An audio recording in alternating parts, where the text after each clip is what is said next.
Haji, makan kah?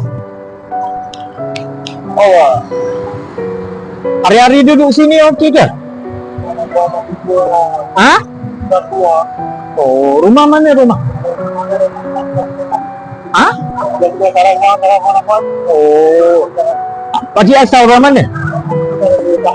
Oh, Pahang. Kat mana Pahang tu? Cemeli?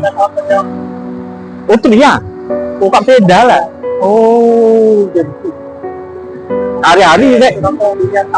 Oh, memanglah. Saya pun dah, saya jengkel 10. Atuk saya jengkel 10. Tapi mak saya kat Kelantan lah. Sebab kahwin kat Kelantan. Dia masuk Kedah jengkel 10. Nak makan terus ke? Tak sini. Oh, nak makan? Ha, makanlah. Saya hari-hari lalu sini tengok pakcik. Hidup dalam masyarakat. Yelah, memang tenang kan? Tenang fikiran. Ya. Anak ada anak? Tak ada. Tu tak kahwin lah. Yelah tu kan? Yelah. Tapi rugi juga tak kahwin rugi lah. Kurang-kurang ada seorang dua tak tu. Memanglah.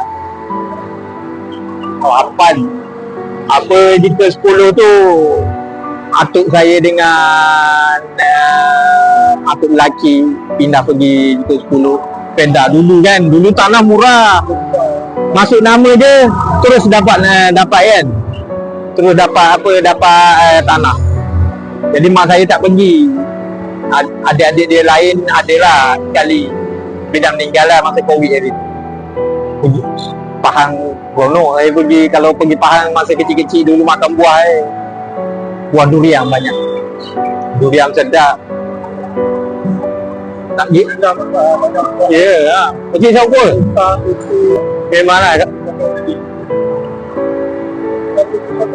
67. Mak saya 59. Itulah. Saya tak ada ayah lah. Dah tak ada ayah. Mak ada lagi lah. Baru ha? Tak duduk kampung lah. Tak apa saya bukakan kedai satu, saya bagi dia. Dia jagalah. Saya tak boleh. Saya dah biasa cari makan di sini kan. Nak cari makan kat kampung saya tak pandai. So duduk sini lah tak. Makan dia pakcik nanti. Oh, ada tempat mandi? Oh, situ. Oh, getah tu dari mana? Rumah tu tu? Oh, macam tu. Ya. Oh, faham. Okey cik, nak pergi KL tak ni? Masih lah? Ada masa pada kampung lah.